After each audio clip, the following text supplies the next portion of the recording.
Vamos lá, abra sua Bíblia, por favor, Isaías no capítulo 6, livro do profeta Isaías, capítulo 6. Nós vamos ler do versículo 1 até o versículo 8. Esse vai ser o nosso ponto de partida para aquilo que vamos compartilhar hoje. Isaías 6, a partir do verso 1, vou ler na Nova Almeida atualizada. O texto sagrado diz assim: No ano da morte do rei Uzias, eu vi o Senhor, assentado sobre um alto e sublime trono, e as abas das suas vestes enchiam o templo. Serafins estavam por cima dele, cada um tinha 6 asas, com 2 cobria o rosto, com 2 cobria os pés, e com 2 voava. E clamavam uns para os outros, dizendo: Santo, Santo, Santo é o Senhor dos exércitos, toda a terra está cheia da sua glória. Os umbrais das portas se moveram com a voz do que clamava, e o templo se encheu de fumaça. Então eu disse: ai de mim, estou perdido, porque sou homem de lábios impuros e habito no meio de um povo de lábios impuros. E os meus olhos viram o rei, o Senhor dos exércitos. Então um dos serafins voou para mim, trazendo na mão uma brasa viva que havia tirado do altar com uma pinça. Com a brasa tocou a minha boca e disse: eis que essa brasa tocou os seus lábios, a tua iniquidade foi tirada e o seu pecado perdoado. Depois disso ouvi a voz do Senhor que dizia: a quem enviarei? E quem há de ir por nós? E eu respondi: eis-me aqui, envia-me a mim. Meu Deus, suplicamos graça e favor do alto. Suplicamos a ação, a liderança e a aplicação do Teu Espírito Santo para que a Tua palavra fale e cale nos nossos corações e cumpra o propósito pelo qual tem sido liberado. Desde já nos antecipamos também e Te agradecer pela certeza de que o Senhor nos ouve, daquilo que o Senhor fará no coração de cada um. Nós oramos em nome do Senhor Jesus. Amém. Amém. Bom, nesse dia especial de gratidão a Deus, eu quero compartilhar algo que Deus colocou no meu coração com um propósito: despertar você para ansiar por um relacionamento mais profundo em Deus, por experiências maiores. E o tema da minha mensagem hoje é experimentando mais de Deus. Ao longo da minha caminhada com Deus, durante os anos, eu tenho descoberto que a revelação de Deus é progressiva. E sempre há mais para mim e para você. Não importa o quanto você já cresceu, dá para crescer mais. Não importa o quanto você já experimentou de Deus, dá para experimentar mais. Aliás, a Bíblia diz que a vereda do justo é como a luz da aurora, vai brilhando mais e mais, até ser dia perfeito. Tem mais de Deus para você. Você pode dizer amém? Sabe, querido, nós temos vivido dias que têm chacoalhado muita gente, esse mais de 1 ano e meio de pandemia, mas eu quero lembrar a você que Deus não deixou de ser Deus, não deixou de ser extraordinária, incomparável, imensuravelmente grande, poderoso, e Ele há de fazer coisas extraordinárias nessa terra, na minha vida, na sua vida, e eu creio que Ele quer despertar em nós esse anseio. Eu me lembro que nesse processo de descoberta de que há cada vez mais e podemos entrar cada vez mais profundo nesse lugar de relacionamento em Deus, eu me lembro que em meados da década de 90, eu estava vivendo um momento assim de um despertamento. Me bateu aquele desespero de dizer: eu não posso encontrar um teto, não posso ficar aqui parado, limitado, eu quero mais de Deus. E eu estava não apenas buscando a Deus nos meus devocionais diários, no momento de oração que também tínhamos diariamente pela igreja na manhã. Parece que os cultos e mesmo as reuniões das células não eram suficientes. Era um momento de tanta fome, de tanto anseio, de tanto desespero, que a gente improvisava a vigília quase toda noite. Eu me lembro que essa época era inverno, e eu morava em Guarapuava, no interior, que chega a ser mais frio do que aqui. A gente já andava no carro com o kit vigília. Normalmente gostávamos de enveredar para o meio do mato para orar, e no inverno não era uma tarefa fácil. Então a gente sempre tinha um casaco a mais, cachecol, luva, gorro. A gente andava com as caixas de papelão já abertas no porta-mala para poder forrar o chão e aguentar orar de joelhos naquele inverno. E eu lembro desse momento, esse anseio de Deus. Às vezes terminávamos um culto, e não é que o culto não foi bom, mas a gente queria mais. E tinha um grupo de irmãos, os fominhas ali, que a gente numa troca de olhares já estava combinando. Vai rolar a vigília depois, e a gente nessa levada. Então eu lembro nesse momento, minha oração quase que diária era: Senhor, eu quero experimentar mais, eu quero experimentar mais, eu quero entrar nesse lugar mais profundo. E foi num desses momentos de oração que o Espírito Santo me dirigiu até esse texto de Isaías capítulo 6. Eu gostaria que você olhasse para esse texto não apenas como um relato de um episódio na vida de Isaías, ou mera e simplesmente uma menção de um momento na história, né, do povo de Deus, o povo da aliança que Deus fez com Abraão, os hebreus, mas que você pudesse olhar para isso como algo que serve para mim e para você. O apóstolo Paulo diz: tudo quanto foi escrito para nosso ensino foi escrito. Ele também diz aos coríntios que essas coisas que aconteciam, né, aos santos do Velho Testamento foram registradas para nossa advertência, para nosso exemplo. E Deus, por meio desse texto, começou a me inspirar. Eu já vi muita gente dizendo que esse é o momento do chamado que Isaías tem para o ministério, quando ele ouve a pergunta: quem enviarei, quem há de ir por nós? E diz: eis-me aqui, Senhor, conta comigo. Mas a verdade é que Isaías já estava no ministério. Desde o capítulo 1, ele já está profetizando, ele já está servindo a Deus. Mas esse é o momento onde Isaías tem uma experiência ainda mais profunda com Deus. Mesmo em relação ao chamado para o ministério, ele é chamado para uma dimensão mais profunda, e não que ele não estivesse fazendo nada. E de repente eu comecei a pensar no que foi essa experiência. Tirando o aspecto místico, que deve ter sido impactante, de uma visão que ele tem no templo. Quando você começa a observar, a analisar aqui o desenho da experiência, algumas coisas me chamaram a atenção. Eu queria destacar 5 aspectos dessa experiência de Isaías, esperando que isso empolgue você. Em primeiro lugar, ele tem uma nova revelação de Deus. A revelação tanto da santidade de Deus como da realeza de Deus é algo singular até então nas Escrituras. Ele diz: os meus olhos viram o rei. Ele diz: ele estava sentado num trono. Trono é a cadeira dos governantes. Ele diz: as orlas do seu manto enchiam o templo. Ele está falando do manto real. Ele tem a revelação de Deus na sua santidade, na sua realeza, uma percepção, né, nunca antes experimentada, e talvez uma revelação que Deus não havia comunicado de maneira clara. Em segundo lugar, a Bíblia diz, né, que a voz daquele que clamava, uma referência aos serafins, a Bíblia diz que os limiares do templo foram chacoalhados. O templo era o centro, a sede de todo o culto e de toda atividade religiosa. Embora Deus se manifestasse lá, é óbvio, né, que não havia nada necessariamente sagrado no templo, a não ser a manifestação da presença de Deus. Mas quando Deus chacoalha aquela estrutura, de alguma forma, né, o que ele falou e inspirou o meu coração, analisando a experiência de Isaías, trazendo uma aplicação já bem personalizada, é que todos nós precisamos de uma experiência que chacoalhe os alicerces de religiosidade da nossa vida. Que nos leve a não apenas permanecer dentro das regras de funcionamento. Embora a gente se mova dentro delas, precisa haver algo maior na minha e na sua vida. Em terceiro lugar, a Bíblia diz que a casa se encheu de fumaça. E isso é recorrente na Bíblia. Quase sempre que você tem uma revelação da glória, né, a chamada Shekinah, a glória de Deus, a Bíblia fala ou de nuvem ou de fumaça. De alguma forma é como se Deus claramente estivesse dizendo: eu quero turvar a sua visão. E visto que Deus não trabalha na contramão e nem de forma negativa, nós precisamos entender qual seria o propósito de turvar uma visão. Quase sempre que o aspecto negativo aparece, ele, na verdade, precede e antecede uma substituição por algo positivo. Por exemplo, para o profeta Jeremias, Deus diz: eu te estabeleci para arrancares e plantares. Antes de plantar nova planta, arranca velho. Deus diz: eu te estabeleci para derrubares e para edificares. Antes de edificar o novo prédio, derruba-se o anterior. Porque se o velho não for removido, não haverá lugar para o novo. Em quarto lugar, ele tem uma percepção da sua limitação, do seu pecado. Ele se vê como um homem de lábios impuros, e como diz outra versão, que habitava no meio de um povo de impuros lábios. Mas ele não tem apenas a percepção do seu pecado ou das suas limitações. Ele experimenta um toque santificador. Um anjo pega uma brasa do altar, toca a boca do profeta e diz: tua iniquidade foi tirada. Porque o propósito de Deus não é apenas dar diagnóstico de pecado. Normalmente, por meio do diagnóstico que leva o homem ao arrependimento, o que Deus quer trazer é cura.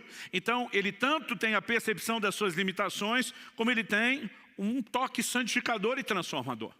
E por último, uma vez que nós já definimos que ele estava no ministério, e isso não é o início de tudo, nós podemos dizer que, no mínimo, ele tem uma nova percepção, de uma profundidade, de uma outra dimensão do serviço do ministério. E de repente eu comecei a pensar nessas 5 características. Uma nova revelação de Deus, as bases de religiosidade sendo estremecidas, a visão antiga sendo confundida, porque normalmente é o que é necessário para que a nova se estabeleça, um toque transformador e santificador, e em quinto lugar, uma nova percepção ministerial. Então, mesmo imaginando que talvez a experiência de Isaías, nos moldes em que aconteceu o aspecto místico, não fosse necessariamente ser reproduzido de maneira igual para cada um de nós, nós podemos entender que no mínimo os benefícios dela é algo que está à disposição de cada um de nós. Aliás, não gosto da ideia de um Deus que faz acepção de pessoas. Isso é contrário às Escrituras. Deus não tem filhos prediletos. Eu não posso conceber isso, a menos que o filho seja eu. Aí dá para abrir uma exceção. Não, brincadeira à parte, eu e você precisamos entender que quando Deus declara que Ele não faz acepção de pessoas, o que está à disposição, né? Não estou falando de um chamado específico, de um comissionamento específico, eu estou falando, né, de valores, de bênçãos que Deus disponibiliza a todos igualmente, o que está à disposição de um está à disposição de outro. E de alguma forma, naquele momento, meu coração que já estava cheio de sede, de fome, de anseio por mais de Deus, começa a olhar para isso tudo e dizer, eu também quero uma nova revelação de Deus. Eu também quero as bases de religiosidade sendo estremecida, a visão anterior sendo confundida, o toque transformador, a nova percepção ministerial. E eu começo a orar e dizer, Senhor, se o Senhor me trouxe esse texto, qual é o caminho, o passo prático? E de repente, os meus olhos se abriram. Já se foram aí pelo menos 2 décadas e meia que isso aconteceu.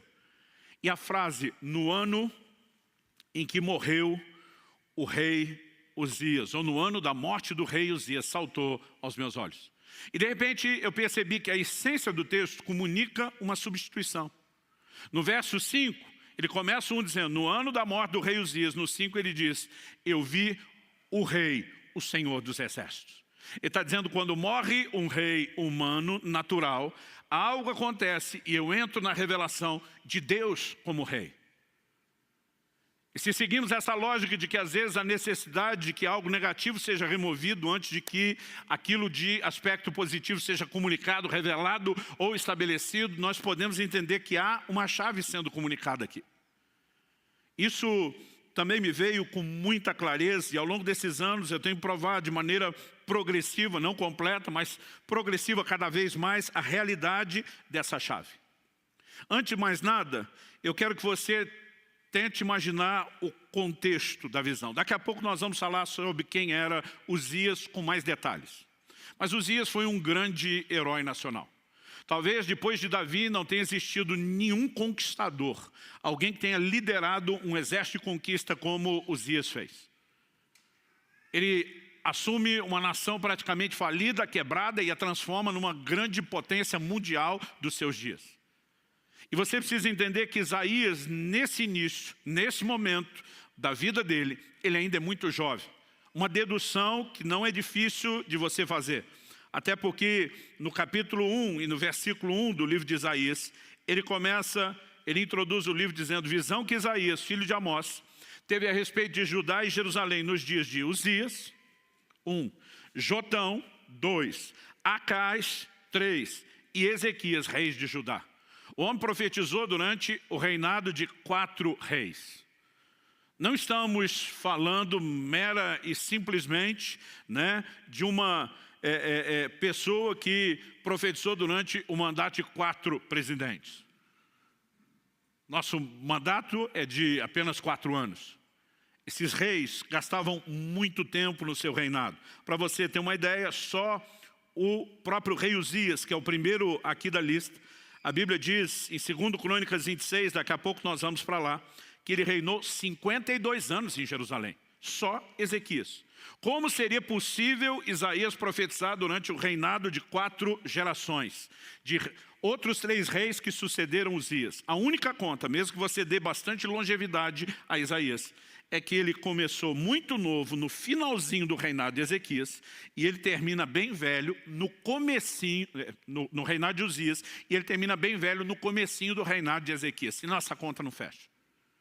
E por que é importante para mim situar Isaías como alguém novo no final do reinado de Uzias? O homem reinou 52 anos, ele já está falando da morte, então não são deduções difíceis. Mas por que é importante reconhecer isso?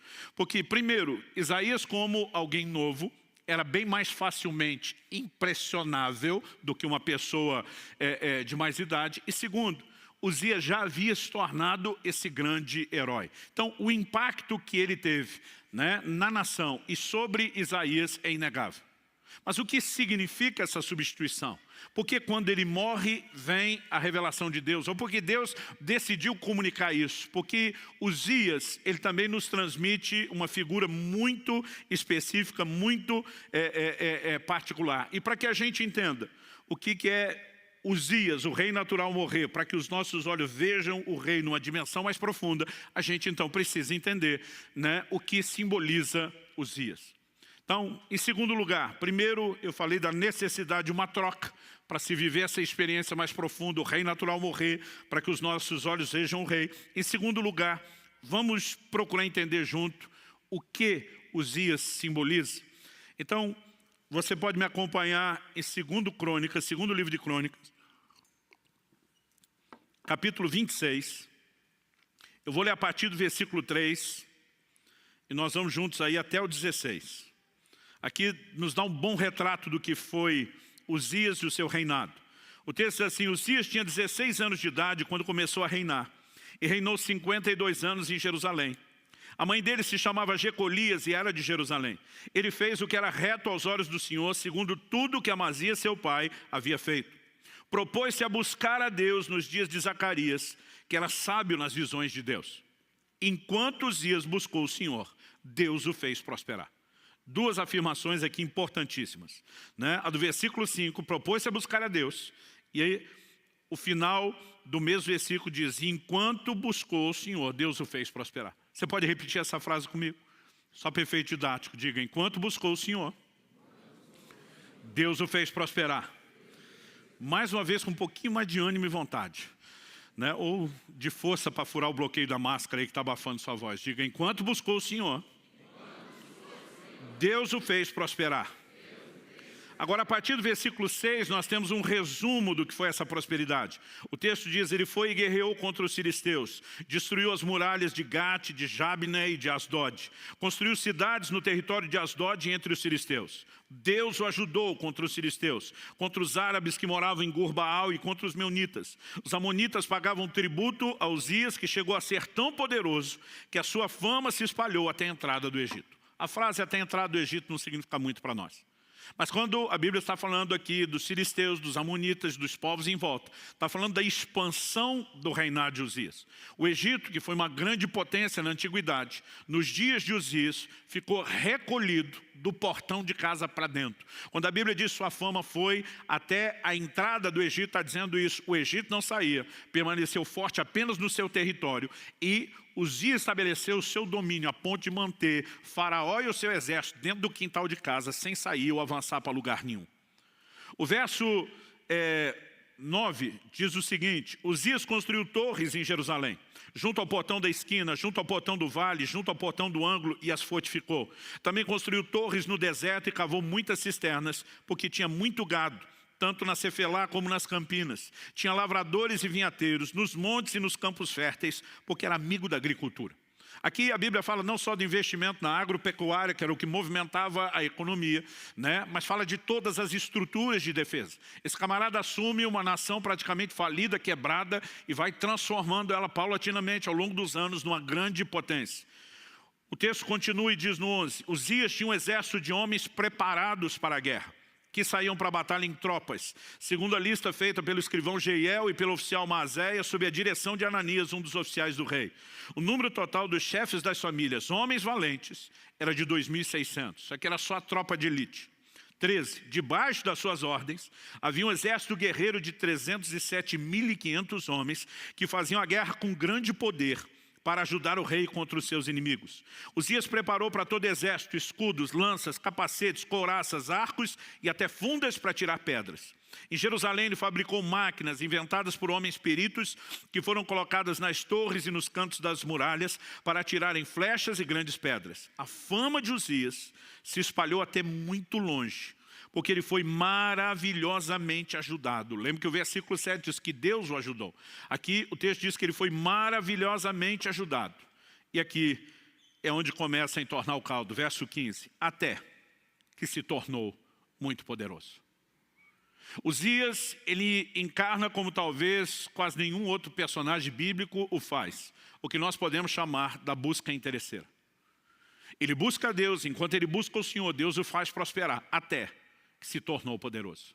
Então o verso 16 dá início ao processo de ruína e diz: mas depois que Uzias se tornou poderoso, o coração dele se exaltou, outra versão diz, se corrompeu para a sua própria ruína. E daqui a pouco nós vamos falar do pecado dele. Mas Uzias representa alguém que busca a Deus, usando Deus apenas como meio para alcançar os seus objetivos, o seu próprio fim, aquilo que estava no seu coração. É lógico que o ser humano, por natureza pecaminosa, diga-se de passagem, tem essa inclinação. Não podemos dizer que isso é exclusividade de Uzias. E justamente por não ser um problema só dele, e ser um problema generalizado, é que Deus pode usá-lo como uma figura para algo que precisa ser trabalhado nas nossas vidas. E naquele dia, o que Deus falou com muita clareza: se você quer experimentar mais, se você quer, usando a linguagem de videogame, que eu aprendi com meu filho quando garoto em casa, se você quer passar de fase, se você quer ir para o próximo nível, se você quer experimentar algo mais, Uzias tem que morrer. E quando eu estava falando de Uzias como aquele que simboliza a busca interesseira, eu começo a lembrar não só dos textos bíblicos. Por exemplo, Jesus, sabemos lá por Lucas, pelo relato de Lucas 17, 12 a 19, que ele cura 10 leprosos. Desses 10, só um volta para adorá-lo, para agradecer. Jesus pergunta para ele: onde estão os outros 9? Jesus não estava com isso, né, responsabilizando ele como se fosse uma espécie de chefe de sindicato dos ex-leprosos curados. Mas Jesus está desabafando, pondo para fora algo da sua própria alma. Cadê o resto da galera? Todo mundo foi curado. Mas 9 daqueles 10 só precisavam da cura. E depois de obter aquilo que queriam, não queriam mais nada de Jesus, a não ser o que já tinham alcançado. Só um volta para dar continuidade ao processo. E muitas pessoas buscam a Deus nas suas necessidades, né, movidos unicamente pelo interesse de resolver aquilo. E a partir do momento que conseguem o que querem, eles tratam Deus como algo descartável. Eu lembrei não só dos textos bíblicos, eu lembrei de N situações que eu já tinha vivido no ministério, apesar de estar ainda nos primeiros anos do ministério pastoral. Eu comecei a pensar em quanta gente chegou na igreja precisando de cura e depois que foi curado, desapareceu. Eu comecei a lembrar de quanta gente chegou precisando de um milagre no casamento e quando as coisas deram uma melhorada, não era nem que estava resolvido, já sumiram de cena. Eu lembrava de casos específicos. Lembrava de uma vizinha que eu evangelizei tanto, convidei tanto para ir para a igreja, nunca podia. Mas no dia que apareceu uma macumba daquelas feita na porta da loja dela, ela desesperada: eu preciso de Deus, eu preciso de oração. Eu levei e falei: sei, mas vamos aproveitar que você abaixou a guarda. Sabe, eu me lembrava dos jovens, quando chegava a época de vestibular, eles pediam para a gente dar cópia da chave da igreja, porque eles queriam orar às 5 da manhã, buscar Deus. Mas depois que passava no vestibular, não orava mais, não lembrava que era crente, não lembrava que Deus colocou ele lá na universidade, nem do propósito pelo qual entrou. Mas enquanto eu estou pensando nos outros, porque nós temos essa facilidade, né, de enxergar o problema dos outros. Outro dia alguém falou: pastor, a gente tem dificuldade de ver erro. Eu falei: não, a gente tem dificuldade de ver os nossos, dos outros não. Jesus disse que a gente enxerga o cisco no olho do irmão, difícil é ver a trave no nosso. Então naquele momento eu estou só terceirizando e pensando: o problema de Uzias é sério. Mas o Espírito Santo falou: ei, eu estou falando do seu Uzias. E eu estou ali metido, surpreendido: meu Uzias? Como quem diz, tem Uzias aqui não. E de repente Deus me abriu uma cena que eu fiquei tremendamente envergonhado. Eu tive um flashback da fase de pré-adolescência. Eu acredito que eu devia ter em torno de 11 anos de idade. Não deve ser algo muito diferente disso. As contas que eu faço é porque meu irmão mais velho, o Adriano, eu sou do meio de 3 homens, né? Meu irmão mais velho, o Adriano, com 12 para 13 anos de idade, ele era precoce, ele cresceu, desenvolveu, já tinha corpo de adulto. Eu, com 2 anos atrás, já era corpo de criança. O Paulo, que era o caçula, 2 anos mais novo que eu e 4 que o Adriano, era mais criança ainda. E nessa época, ele vivia irritando e provocando o mais velho. E ele fazia isso até tirar o Adriano mais velho do sério. Quando meu irmão mais velho saiu do sério, ele não era amador, ele era profissional. E ele ia para cima do pequeno, mas batia assim que não condizia mais, ele não tinha noção do tamanho e da força que ele tinha assumido. E eu entrava para defender o menor e apanhava junto. E eu lembro que eu falava para ele, você para de provocar, eu não vou mais te socorrer, eu não vou te ajudar. E teve um dia que ele ficou provocando o mais velho, e eu fiquei avisando, falei, eu não vou apanhar por causa de você mais. Mas meu irmão perdeu a paciência, o mais velho, foi para cima do caçulo, Paulo, que hoje é pastor do Alcance lá em Orlando. E ele normalmente dizia, eu corro, eu me viro. Mas aquele dia ele levou um enquadro assim num canto da sala que não tinha pra onde correr. Eu pensei, está morto. Eu não queria me apanhar junto, mas acabei sendo vencido pela compaixão, pela dó. Pensei, como eu ajudo ele sem apanhar junto? E eu achei que eu tive uma ideia brilhante, coisa de piar. Né? Naquela época, a maioria do dia, não sei quando estava na escola, a gente passava normalmente de shorts ou bermuda, descalço, sem camisa, por causa do calor do interior de São Paulo. Me criei na cidade de Campinas. E eu lembro que meu irmão, assim, só de bermuda, eu vim dele um tapa nas costas, mas daquele assim, deixar o desenho da mão. E corri. Acredite ou não, além de já ter sido magro, era o mais veloz da família e nas disputas com todos os primos. Falei, não vai me pegar na corrida. Mas eu lembro quando eu dei a volta no sofá na sala, meu irmão já pulou por cima. Cortou um atalho, ele estava no meu encalço. Eu no desespero, tudo que eu olhava era o final do corredor. A hora que eu saí da sala, tinha o quarto dos pais de um lado, dos filhos do outro. Falei, eu tenho que entrar e fechar a porta. Mas eu vendo meu irmão no encalço, no desespero, eu estou no meio do caminho, eu vejo uma vassoura encostada na parede. Eu lembro que mamãe mandava a gente limpar a casa, a gente varria 2 metros, cansava, deixava lá para terminar depois.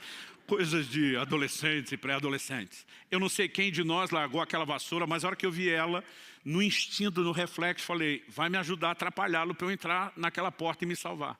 E, gente, até hoje eu não sei como que o negócio deu tão certo ou tão errado.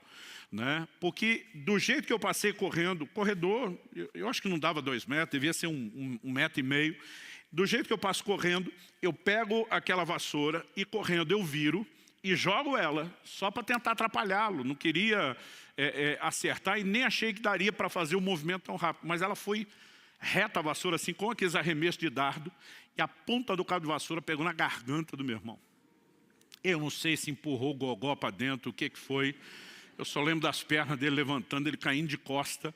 Eu assustado porque acho que não foi só a força do golpe, a velocidade dele. Ele começa a debater no chão. Primeiro eu acho que ele está fingindo, fico naquela, vou ajudar, e se ele me pega, estou tentando entender o que é que está acontecendo. Eu não sei se foi o medo, mas a impressão que eu tinha que meu irmão estava mudando de cor, que ele realmente não estava respirando. Entrei pela porta que eu devia ter pensado antes do banheiro, no meio do corredor. Fechei a porta, por precaução, tranquei, dobrei meus joelhos. E orei como eu nunca tinha orado. Deus, não deixe meu irmão morrer, eu não quero ser preso. Não sei nem se eu estava preocupado com ele. E eu comecei a clamar a Deus como eu nunca tinha feito até aquela idade.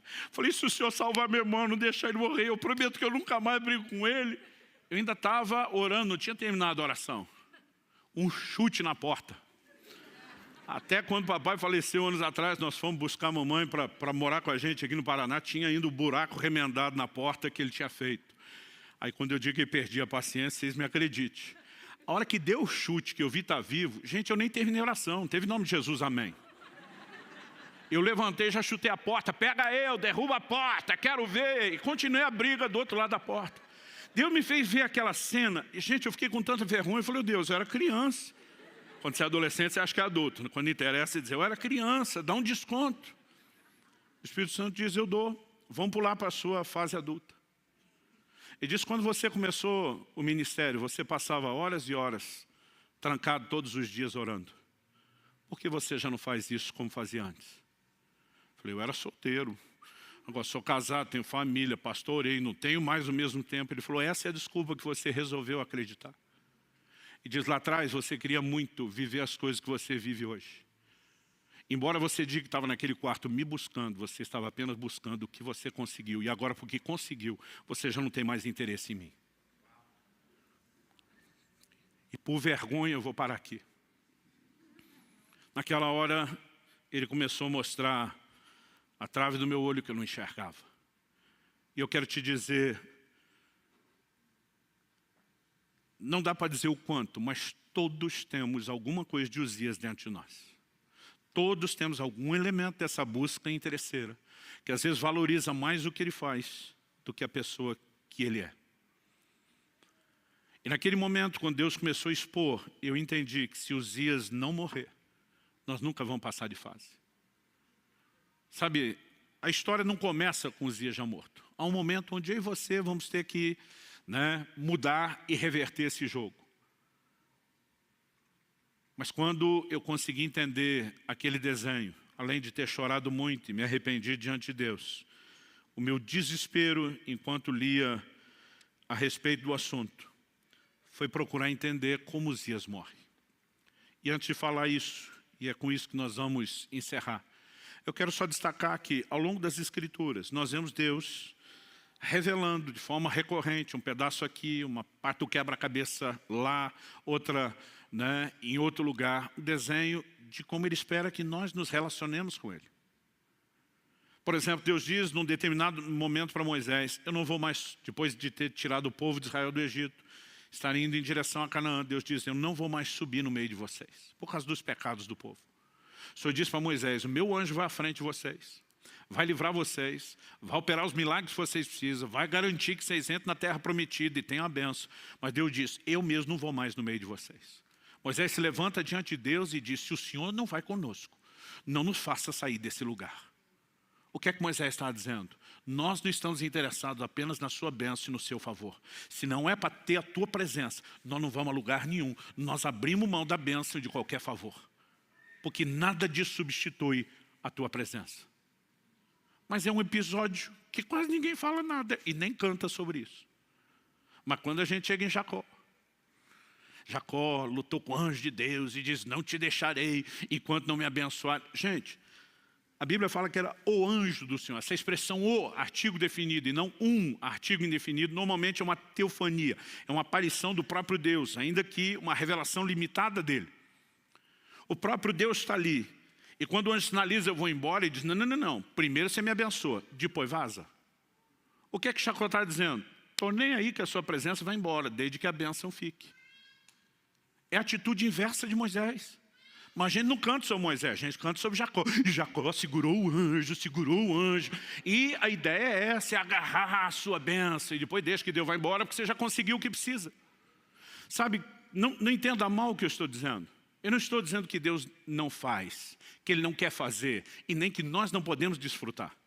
Eu quero falar a respeito da motivação com que buscamos. A geração de Eli é a geração que perdeu a arca, que simbolizava a presença de Deus. A próxima geração, a geração de Davi, é a geração que trouxe e recuperou a arca. Há uma diferença enorme entre a geração que perdeu e a que recuperou. A que perdeu tratou Deus como? Como um mero amuleto, uma espécie de talismã. Um resolve tudo.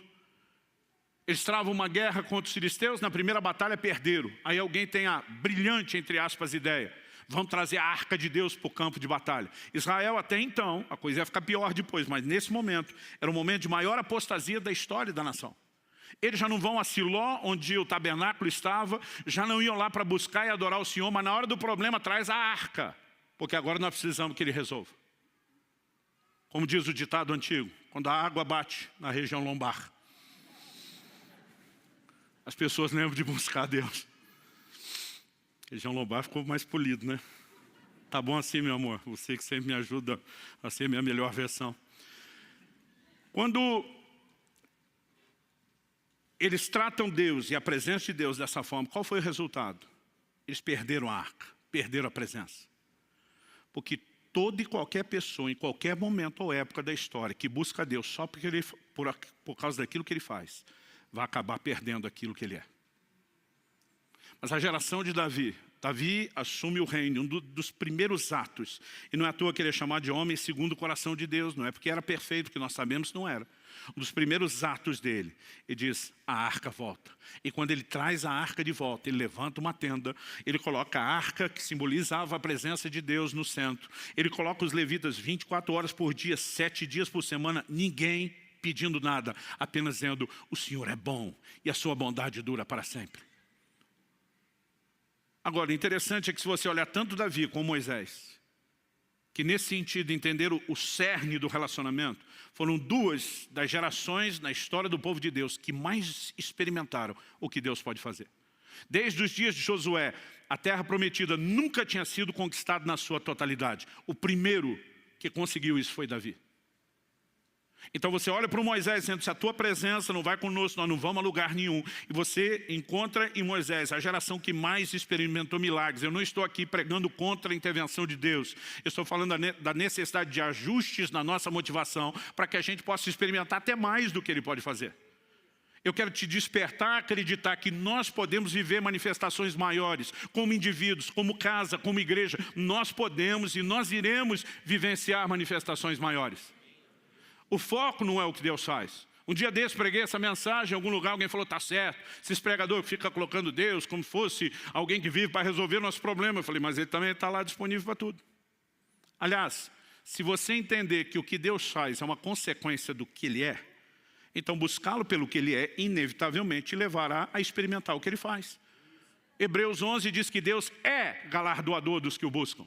Não é algo apenas que Ele faz, é o que Ele é. Ele é recompensador, Ele intervém. Eu não estou falando contra isso. E tem gente que fica tentando classificar o que é digno de pedir a Deus e o que não é. Irmão, eu prefiro descobrir no caminho. Eu gosto de dizer que eu cresci numa estrutura muito simples de família, que é o jeito mais bonito de dizer que a gente tinha dinheiro para nada. E eu lembro logo no início do meu ministério, quando chegava o fim do ano, eu ficava vendo aquelas propagandas de panetone. Que era uma coisa que a gente, por muitos anos, só sabia o que era em cartaz. Ou comia aqueles sequinhos do mercado do bairro, mas nunca aqui do bom. E eu lembro de eu estar pregando numa cidade, já aqui no interior do Paraná, e eu vi um cartaz de um panetone desse stop. Não vou fazer propaganda de graça e falar o nome, não.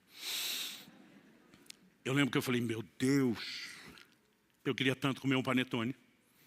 Tem gente que acha que não deveria te incomodar com isso. Eu acho que não é incômodo, eu acho que o Senhor gosta de mim para valer, eu acho que o Senhor quer agir na minha vida. Falei, eu queria te encomendar um panetone. Não sei de que jeito, não tenho dinheiro, não vou atrás. Eu queria que o Senhor mandasse para mim. Porque melhor do que o panetone é ganhar ele do Senhor. Mas eu estava naquela viagem, dividindo o quarto com outro pastor amigo. Falei, não, manda 2, que eu não quero dividir o meu com ele. Já que esperei tanto tempo e finalmente vou ter o panetone do bom, manda 2. Gente, algumas horas depois eu chego no hotel. Eu lembro que eu peguei a chave com o atendente, ele falou, olha, só um pouquinho que alguém deixou alguma coisa aqui. Eu falei, quem? Tipo assim, quem que me conhece na cidade para deixar algo? Ele falou, não, a pessoa disse, na verdade, que você não conhece ela. E de repente ele puxa uma sacola com 2 panetones daquele. Ele falou assim, foi muito estranho, pastor. A mulher falou assim, que não sabe quem você é, mas que ela estava no mercado. E ela ouviu uma voz falar com ela.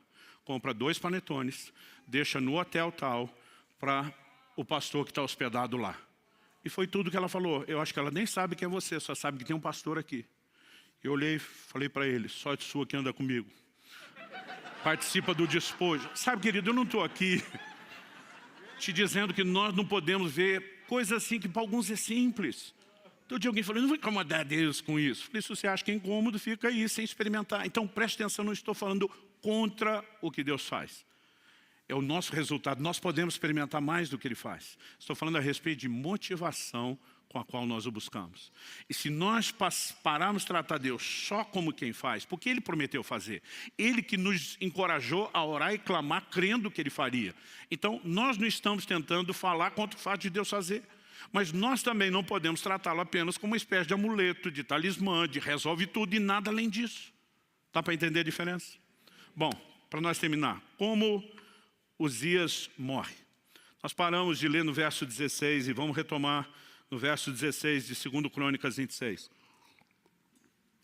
O texto diz, mas depois que Uzias se tornou poderoso, o coração dele se exaltou para a sua própria ruína. Ele cometeu uma transgressão contra o Senhor seu Deus, pois entrou no templo do Senhor para queimar incenso no altar do incenso. Porém o sacerdote Azarias entrou atrás dele, acompanhado de 80 sacerdotes do Senhor, homens da maior firmeza. Muitas versões traduziram homens corajosos. Eles enfrentaram o rei Uzias e lhe disseram, não compete a você, Uzias, queimar incenso diante do Senhor, mas aos sacerdotes, filhos de Arão, que são consagrados para esse serviço. Saia do santuário, porque você cometeu uma transgressão. Isso não lhe trará honra da parte do Senhor Deus. Então Uzias se indignou. E é com a indignação de Uzias você vai entender que a Bíblia chama Azarias e esses 80 sacerdotes de homens corajosos. Eles vão enfrentar o rei. Eu não sei você, mas quando criança eu ficava pensando, devia ser muito legal ser rei. Fazer o que você quiser, mandar em todo mundo, ter todos os seus desejos atendidos. Esse não é o tipo de gente que espera ser confrontado ou corrigido por ninguém. E por que eles vão em 80? Porque o rei não andava sozinho em lugar nenhum. Sempre tinha uma guarda pessoal para cuidar dele, para protegê-lo e para retalhar quem se levantasse contra o rei. Mas quando a Bíblia está chamando eles de corajosos, eles sabem o risco ao qual eles estão se expondo.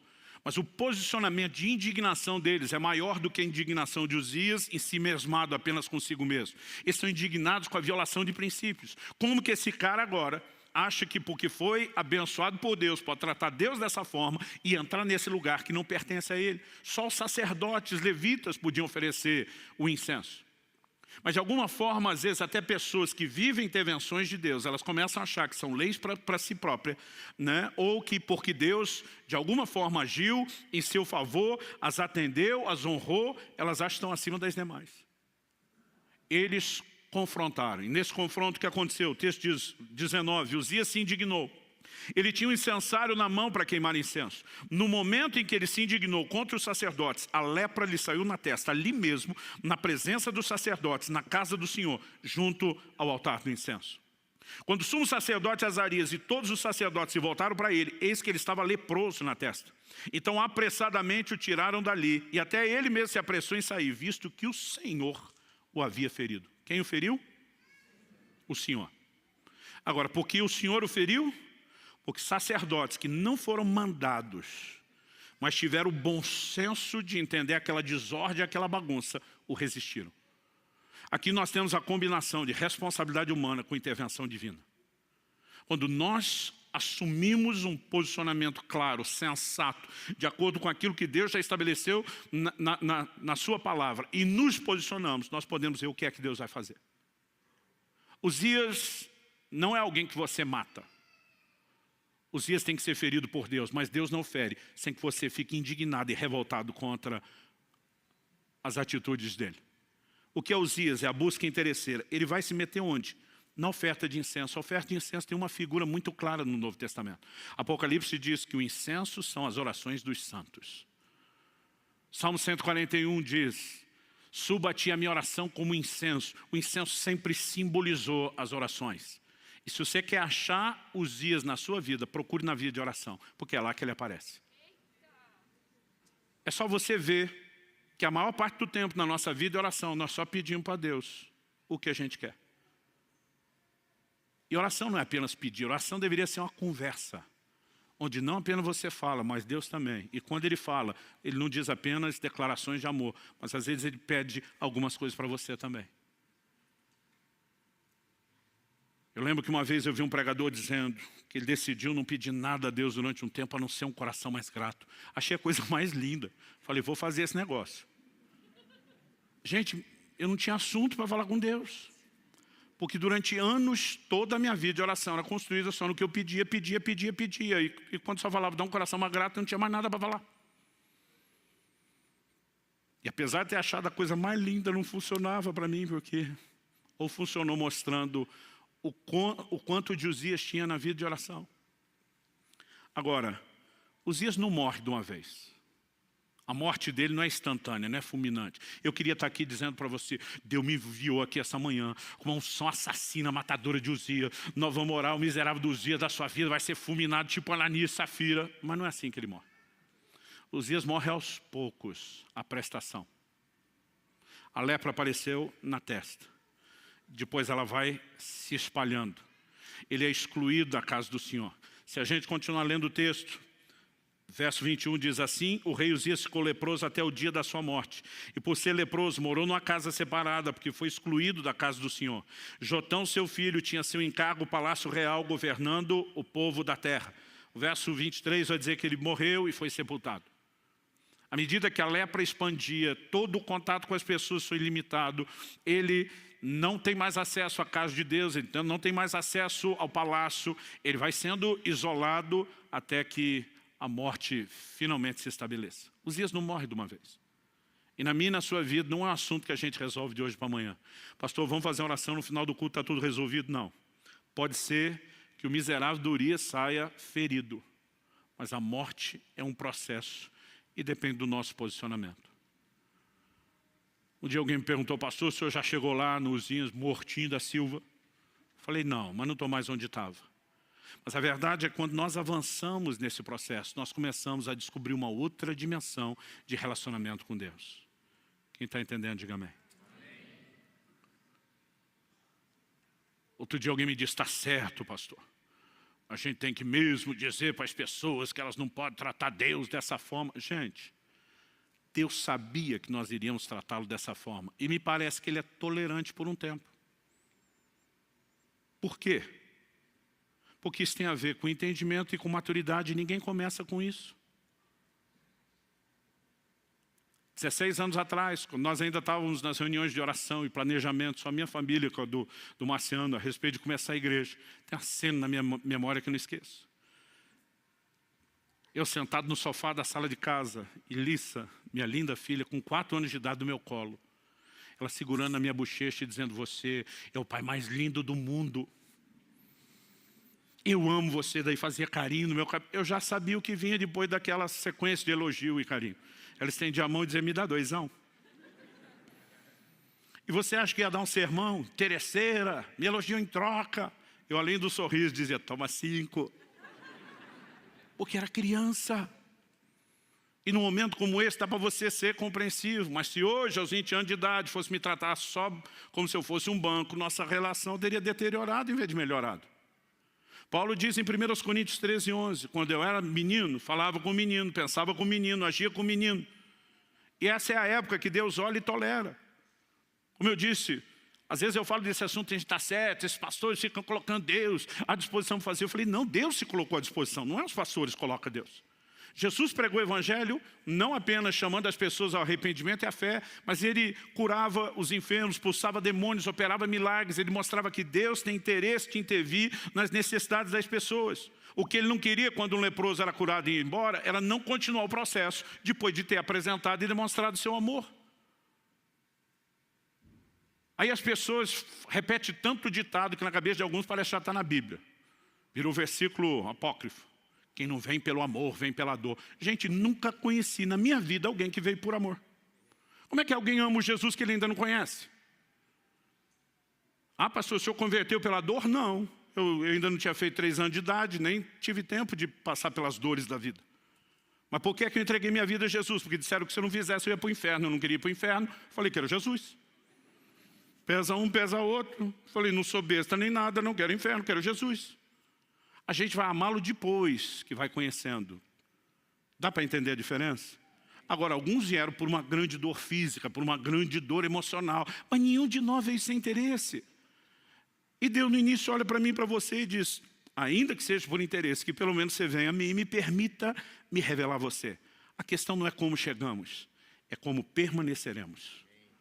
Então há um momento onde o entendimento precisa mudar, há um momento onde a maturidade precisa mudar. E se nós aprendemos com Moisés e Davi, quando buscamos a Deus pelo que Ele é, não só pelo que Ele faz, além de também ter o que Ele faz, vamos desfrutar o melhor que é quem Ele é. Mas também aprendemos com Ele e com outros, se buscarmos a Deus só pelo que Ele faz, nós vamos perder quem Ele é e, consequentemente, também perderemos o que Ele faz. Vamos ficar em pé para parecer que está acabando? Eu gostaria que nós orássemos juntos. Embora, como eu disse anteriormente, não há uma unção fulminante para destruir Uzias de uma vez só. Há algo da parte de Deus que vem quando? Então preste muita atenção nisso, que essa talvez seja a parte mais prática. A mesma Bíblia que diz que eu e você somos o santuário de Deus, que era o lugar onde Uzias foi oferecer o incenso. A mesma Bíblia diz que eu e você somos santuário, também diz que nós somos sacerdotes. Os sacerdotes eram os responsáveis pela ordem e a manutenção correta do culto dentro do santuário. Então, enquanto santuário, nós também somos os sacerdotes responsáveis. Ou seja, se tem vida devocional ou não com Deus, aí o responsável é você, não é mais ninguém. Se a presença de Deus será adorada, cultivada, né, tratada com sensibilidade dia após dia, depende de você, das decisões que você toma, de você ser responsável ou não em relação àquilo que te foi incumbido. Agora, em algum momento, aqueles homens de Deus olham para Uzias e dizem: você foi longe demais, chega, basta. E quando eles percebem Uzias que passou da conta, eles se levantam e dizem: daqui para frente essa história muda. Você não vai continuar essa busca interesseira. É no momento do posicionamento, Deus diz: esperei por isso há muito tempo. E ele fere Uzias. Um processo começa. Para que no final das contas, depois se diga: no ano em que morreu o rei Uzias, os meus olhos viram o rei, o Senhor dos Exércitos. Há uma revelação extraordinária de quem Deus é quando a busca interesseira morre. A busca continua, mas a interesseira é que tem que morrer. E quando essas coisas vão sendo mudadas e ajustadas, nós não apenas vamos poder desfrutar o que Deus mais quer nos revelar. Quando Ele faz algo, eu brinco que isso é apenas uma espécie de um cartão de visitas. Ele está tentando revelar seu amor, seu interesse por nós, a importância que temos aos olhos dEle. Mas o bem maior que Ele quer que eu e você desfrutemos não são suas bênçãos. É Ele o abençoador. Então eu não vim aqui te apontar o dedo, eu não vim aqui jogar pedra em você, eu não vim aqui dizendo que você nunca devia ter buscado a Deus por interesse, porque todos fizemos isso. Mas que à medida que o tempo passa e nós nos permitimos descobrir quem Ele é. Aliás, a partir do mês que vem nós vamos dar muita ênfase em conhecer a Deus. A partir do momento que começamos a descobrir quem Ele é e nos interessar por quem Ele é, isso muda completamente as coisas. E se isso, além de redefinir o meu relacionamento com Ele, ainda pode me ajudar a ter uma nova revelação dEle, sacudir as bases de religiosidade da minha vida, turvar a visão velha, o que vai proporcionar a nova, trazer um toque santificador e transformador e uma nova percepção de ministério ainda no pacote. É muito lucro para ser ignorado ou desprezado.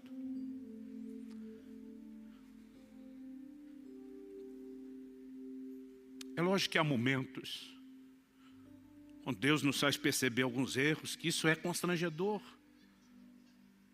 Quando lembro de confrontos como esse, Deus dizendo: não, a razão pela qual você olha não é porque você é ocupado, é porque você já alcançou muito o que queria. É lógico que dá vergonha. Mas Deus não está fazendo isso para nos culpar ou condenar. É uma forma dele dizer: eu não quero perder você. Quando Adão pecou, Deus não pergunta: o que é que você fez, cabeção? A pergunta de Deus foi: aonde você está? Em outras palavras, é como se ele dissesse: o problema não é o que você fez, é para onde o que você fez te levou, para longe de mim. Deus está dizendo: eu não quero você distante, eu quero comunhão, eu quero proximidade. Que Deus nos livre de sermos apenas religiosos, frequentadores do culto. Há algo maior, há algo mais profundo, e eu e você podemos experimentar isso. É um convite amoroso da parte dele. Tudo que você precisa, além de dizer sim ao convite, é dizer não para Uzias e essa atitude. Eu queria que você fizesse isso no seu lugar. Falasse com Deus do seu jeito, da sua maneira, com as suas palavras. Pai, a tua palavra foi comunicada. Mas nós precisamos de mais do que informação. E te pedimos mais uma vez, por entendimento espiritual e aplicação prática, vinda dos céus, vinda do Espírito da verdade. Eu oro por cada um dos meus irmãos e irmãs, nesse lugar, os que nos acompanham à distância pela internet, ao vivo ou de forma gravada. Eu oro que nesse exato momento em que chegam a esse ponto de oração, algo aconteça nos seus corações. Não apenas o despertamento provocado pelo entendimento da tua palavra, mas a capacidade de entender de maneira muito prática quais áreas específicas da sua vida, a vida de oração, da busca, tem permitido que Uzias tenha tanta expressão. E queremos amadurecer ao ponto de não te buscar só pelo que o Senhor faz, mas primeiramente por causa de quem o Senhor é. Sabemos que inevitavelmente também teremos aquilo que o Senhor faz.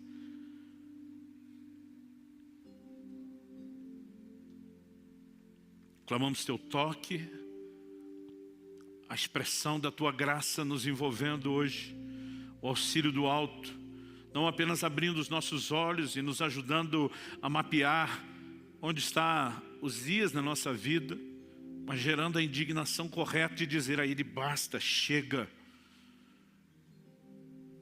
E sabemos, se fizermos a nossa parte, o Senhor também vai feri-lo. E sabemos que quando Ele é ferido, é uma questão de tempo, Ele morre. E quando Ele morre, os nossos olhos se abrem para uma nova dimensão. Há uma nova experiência, um lugar mais profundo no Senhor. E é isso que nós almejamos. É por isso que nós clamamos em nome de Jesus. Oramos não apenas por esse momento, na vida e na história de cada um. Oramos que como igreja, Senhor, possamos adentrar os próximos anos, vivendo coisas extraordinárias da parte do Senhor, como mero efeito colateral de um povo que entendeu o que é buscar o Senhor por causa de quem o Senhor é. Que venham dias onde isso que estamos, ó Deus, falando se torne de fato uma realidade profética, uma progressão constatada, não apenas na vida de indivíduos, mas do corpo. Nós oramos em nome de Jesus. Em nome de Jesus. Se você crê e concorda, diga amém.